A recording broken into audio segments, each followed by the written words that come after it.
Good morning, dear students. Myself Miss Deepthi from DIPS Bag. In today's lecture, we are going to continue the revision of History Chapter 7, the Revolt of 1857. In today's lecture, we are going to revise the event and places where the revolt was started. So first of all, Jhansi is there. Jhansi, it was ruled by Rani Lakshmi Bai. Rani Lakshmi Bai ने झांसी की जो रानी थी उसने why she have joined the revolt because British government has not accepted her adopted son as a ruler and ascend the throne due to the doctrine of lapse. Doctrine of lapse की नीति लेते हुए झांसी के को उन्होंने अपने empire में मिला लिया था, जिसके कारण झांसी की रानी बहुत ब्रिटिश गवर्नमेंट के अगेंस्ट हो गई थी और उन्होंने बगावत रिवॉल्ट का लीड किया था झांसी में।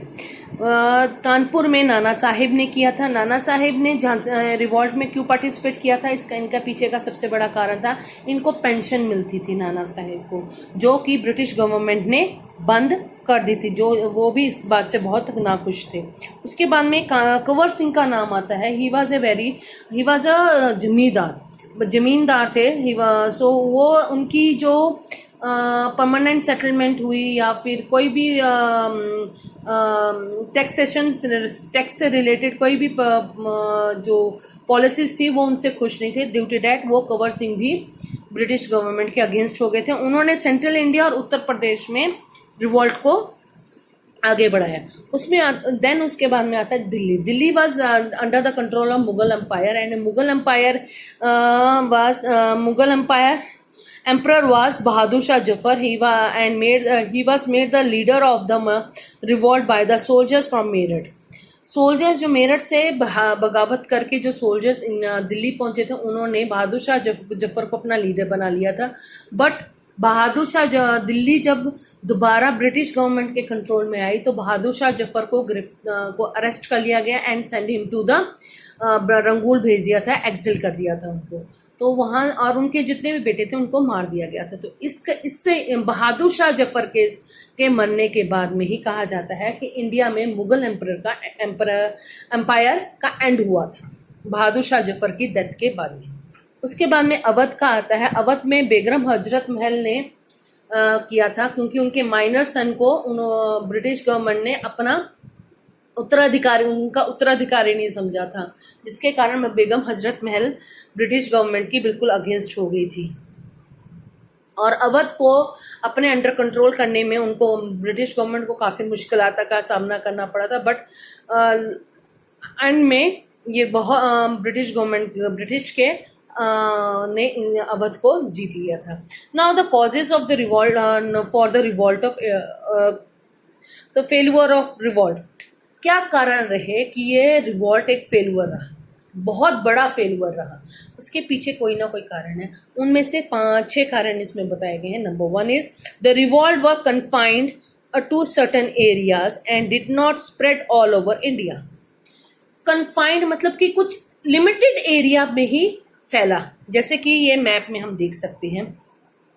ये सिर्फ नॉर्दर्न, हम कहते हैं नॉर्थ वेस्ट पार्ट में ही, जो उत्तर प्रदेश वाला इलाका हुआ, थोड़ा सा मध्य प्रदेश का, इन्हीं इलाकों में ज्यादातर ये फैला।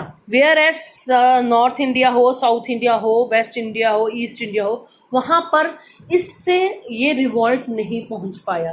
तो ये इसका सबसे बड़ा ड्रॉबैक था कि सभी ने मिलकर नहीं पार्टिसिपेट किया। कुछ मुट्ठी भर लोग थे जिन्होंने इसमें पार्टिसिपेट किया था। तो this was the first main reason for the failure of revolt. Number 2, the Indian leaders were not organized and trained. They lack unity and foresight. सभी इकट्ठे नहीं लड़े। झांसी की रानी तांते तोपे के साथ में जाके लड़ी। अगर वो तांते तोपे सभी को साथ में लड़ते, सभी इकट्ठा होकर लड़ते तो ये उनकी जीत होती। लेकिन यहाँ पर वो लोग इकट्ठे नहीं लड़े, सब अपने अपने कारणों के लिए लड़े। तो इस कारण ये भी एक ड्रॉबैक का कारण रहा। और उन्होंने दूरदर्शिता से नहीं काम लिया। दूरदर्शिता का मतलब है कि they did not think about the for everyone, they think about themselves only, for their state. They were not thinking about the nation, they were thinking about their own states only. So this was the reason of another reason of failure of revolt. Third is they did not have a proper plan and revolt started earlier than they had planned. Planning तो की थी. It was going to be start in the May, but ये start हो गया अप्रैल में. तो timing planning सही ढंग से ना होना और टाइम से पहले स्टार्टिंग हो जाना, ये इसका सबसे बड़ा ड्रॉबैक रहा है.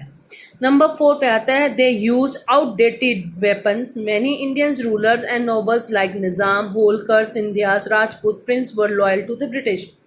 अब यहाँ पर 2 चीजें इन्होंने बोली. सबसे पहली बात है जो हम लोग वेपन्स यूज कर रहे थे, झांसी की रानी की बात कीजिए, तात्या तोपे की बात कीजिए, दे वर यूजिंग तलवारें ज़्यादा यूज करी थी, बंदूक और जो तोप थी उनके पास में कम थी. Whereas the British government की बात करें वो लेटेस्ट टेक्निक यानी कि लेटेस्ट वेपन्स लेके यूज कर रहे थे. ये भी उनकी सबसे बड़ी प्लस पॉइंट की बात होगी थी ब्रिटिश गवर्नमेंट के लिए. उसके बाद में आता है यहीं पे वही आता है कि भी मैनी इंडियन रूलर्स, जो भी जितने भी रूलर्स थे बाकी इंडियन जो बहुत इंपॉर्टेंस रखते थे, उन रूलर्स ने इसमें पार्टिसिपेट ही नहीं किया. वो एक साइड पे खड़े होकर ब्रिटिश के लॉयल रहे. तो इसके कारण भी फेलवर हुआ 1857 का रिवॉल्ट. उसके बाद में आता है the educated Indian remains loyal to the British due to their selfish intention. अब यहाँ पे जो पढ़े लिखे लोग थे हम कह रहे हैं, तो उन्होंने भी पार्टिसिपेट नहीं किया क्योंकि उनकी सेल्फ इंटेंशन थी. सेल्फ इंटेंशन क्या थी कि उनको सरकारी जॉब मिल सके और उनको अच्छी सैलरी मिल सकेगी. तो अगर वो ब्रिटिश के लॉयल रहेंगे तो उनको गवर्नमेंट जॉब मिलेगी और सैलरी मिल जाएगी, पक्की आमदन हो जाएगी. तो इसको बात को ध्यान में रखते हुए भी उन्होंने इंडियन रूलर्स का साथ ना देकर, रेवोल्यूशनर्स का साथ ना देकर ब्रिटिश गवर्नमेंट का साथ दिया, जिसके कारण 1857 रिवॉल्ट एक फेलुअर बन गया. Number effect of revolt. अब कोई भी चीज होती है उसके कुछ कारण होते हैं और उसके कारण होने के बाद उसके बाद में उसके होते हैं इफेक्ट क्या पड़ता है, उसका असर क्या पड़ता है. तो इफेक्ट ऑफ रिवॉल्ट का क्या हुआ, सबसे बड़ा जो रिवॉल्ट का असर पड़ा कि British East India company rule come to an end in India and crown rule start in India. East India company का जो रूल चल रहा था इंडिया पे वो 1858 में खत्म हो गया. जब ये रिवॉल्ट खत्म हुआ उसके बाद में क्वीन विक्टोरिया ने इंडिया को अपने डायरेक्ट कंट्रोल में ले लिया. ईस्ट इंडिया कंपनी को बिल्कुल ही खत्म कर दिया गया. ठीक है. नंबर 2 पे the secretary of the state was appointed who replace the board of directors.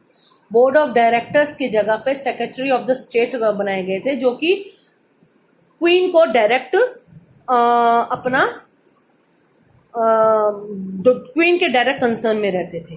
Number 3 पे आता governor general was made the viceroy and he was subordinate to the secretary of the state. Governor general जैसे lord Dalhousie थे, lord Ripon थे, इनकी जगह पर इनकी governor general की सीट को बदलकर इसका न्यू नेम रख दिया वाइसरॉय. और वाइसरॉय डायरेक्टली काम करता था किसके अंदर, स्टेट डायरेक्टर्स के नीचे काम करता था, सेक्रेटरी ऑफ द स्टेट के नीचे काम करता था. आर्मी में वाज रीऑर्गेनाइज. आर्मी को दोबारा रीऑर्गेनाइज की गई जिसमें कि भी उन लोग जिन्होंने लोगों ने 1857 के रिवॉल्ट में पार्टिसिपेट किया था उनका नंबर थोड़ा कम उनको कम रखा गया और जो उनके लॉयल रहे उनका नंबर थोड़े बढ़ा दिए गए, उनकी क्वांटिटी में बढ़ा दिए गए. Whereas queen Victoria's proclamation was passed in 1858. Proclamation mean declaration, declare किया था जो कि 1858 में पास हुआ था. ये प्रोक्लामेशन के ही पॉइंट्स हैं. Next, according to the proclamation, the Indian prince were given the assurance that no further annexation will be made by the British. States को, जितने भी स्टेट्स थे उन सबको ये भरोसा दिलाया गया था कि अब इसके बाद में किसी भी स्टेट के साथ को हम अपने स्टेट में मिक्स नहीं करेंगे जब तक वो खुद नहीं आएगा. हम किसी भी स्टेट के साथ में कोई छेड़खानी नहीं करेंगे. जो अपना राजा है वो राजा बना रहे, जो वो है पेशवा हैं वो पेशवा बने रहेंगे, उनके राज में हम कोई भी दखलंदाजी नहीं करेंगे।